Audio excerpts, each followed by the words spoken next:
అందరికీ హాయ్ అండి. Welcome back to my channel. ఈరోజు వెజిటబుల్స్ మనకి అందుబాటులో లేకపోయినా, లేకపోతే నోటికి చాలా టేస్టీగా, కారం కారంగా, పుల్ల పుల్లగా ఏదైనా చట్నీ తినాలనుకున్నా కానీ, ఇలా ఆనియన్ చట్నీ చేసుకోవచ్చండి. చాలా టేస్టీగా ఉంటుంది. అలాగే చాలా డిఫరెంట్ టేస్ట్‌తో చాలా చాలా బావుంటుంది. అలాగే అన్ని బ్రేక్‌ఫాస్ట్‌లకి ఈ చట్నీ చక్కగా సెట్ అయిపోతుంది.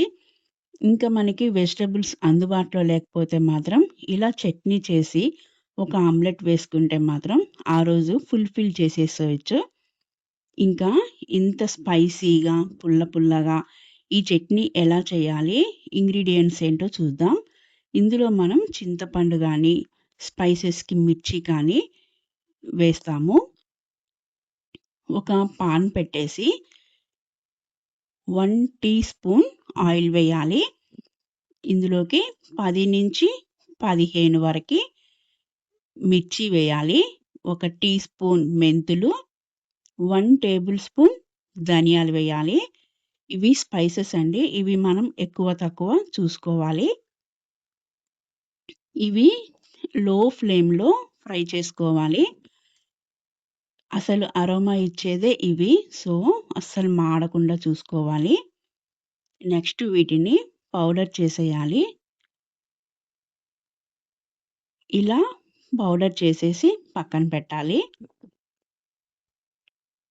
ఇప్పుడు సేమ్ పాన్‌లో 1 టేబుల్ స్పూన్ ఆయిల్ వేసి 2 ఆనియన్స్‌ని సన్నగా కట్ చేసి వేసుకోవాలి.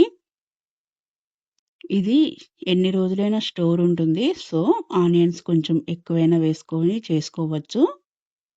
ఇలా వీటిని ట్రాన్స్‌పరెంట్ వచ్చేలాగా మనం ఫ్రై చేసుకోవాలి. ఇందులోకి సరిపడా సాల్ట్ వేస్తే ఆనియన్స్ త్వరగా మగ్గిపోతాయి. ఒక 5 మినిట్స్ మనం వీటిని ఫ్రై చేస్తే ఇలా ట్రాన్స్‌పరెంట్‌గా అవుతాయి. నెక్స్ట్ ఇందులోకి మనం కొన్ని ఇంగ్రీడియెంట్స్ వేద్దాం. ముందు 1 పించ్ పసుపు వేయాలి. నెక్స్ట్ మనం గ్రైండ్ చేసి పెట్టుకున్న ఈ కారం వేయాలి. ఈ రెండింటిని ఫుల్‌గా మిక్స్ చేసేయాలి ఫస్ట్. ఇలా ఆనియన్స్, కారం మొత్తం కలిపాక ఇందులోకి లెమన్ సైజ్ అంతా చింతపండు చిక్కగా జ్యూస్ తీసుకోవాలి. ఈ జ్యూస్ వేసిన తర్వాత ఈ ఆనియన్స్‌ని, ఈ జ్యూస్‌ని ఒకసారి కలిపి లో ఫ్లేమ్‌లో పెట్టి అప్పుడప్పుడు కలుపుతూ ఒక 5 మినిట్స్ వెయిట్ చేయాలి. అప్పుడు ఈ ఆనియన్స్, ఈ జ్యూస్ మనకి దగ్గర పడుతుంది. ఇలా దగ్గర పడితేనే చింతపండు చిక్కగా అవుతుందనమాట. నెక్స్ట్ ఈ పచ్చడి మనకి నెల రోజులైనా నిల్వ ఉండడానికి హెల్ప్ చేస్తుంది. అలాగే టేస్ట్ కూడా చాలా బావుంటుంది. ఇలా 5 మినిట్స్ బాయిల్ అయిన తర్వాత చల్లారపెట్టుకొని దీన్ని పేస్ట్ చేసేయాలి.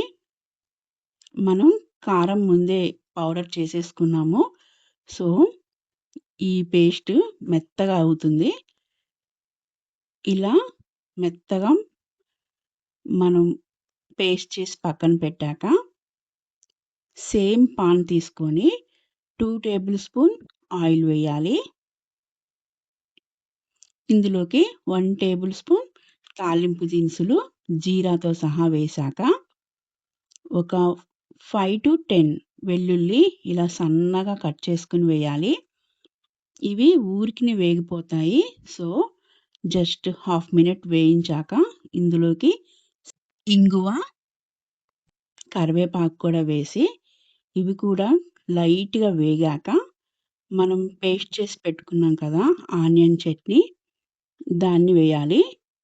ఈ చట్నీ వేశాక ఒక 2-3 మినిట్స్ ఆయిల్‌లోనే అలా కలుపుతూనే ఉండాలి. ఈ వెల్లుల్లి, ఆనియను, చింతపండు ఇవన్నీ చట్నీకి మంచి టేస్ట్‌నిస్తాయి.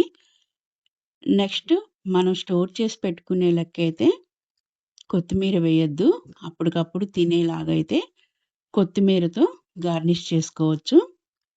ఇలా కొత్తిమీరతో గార్నిష్ చేశాక స్టవ్ ఆఫ్ చేసేసి డిష్ ఔట్ చేసుకోవడమే. చూసారు కదా! ఆనియన్ చట్నీ ఎంత స్పైసీగా, పుల్ల పుల్లగా ఎంత ఈజీగా చేసుకోవచ్చో. నా వీడియో మీకు నచ్చిందనే అనుకుంటున్నాను. నా వీడియో మీకు నచ్చినట్లయితే please like, share and subscribe my channel. మరిన్ని వీడియోస్‌తో మళ్ళీ కలుద్దాం. Thank you for watching.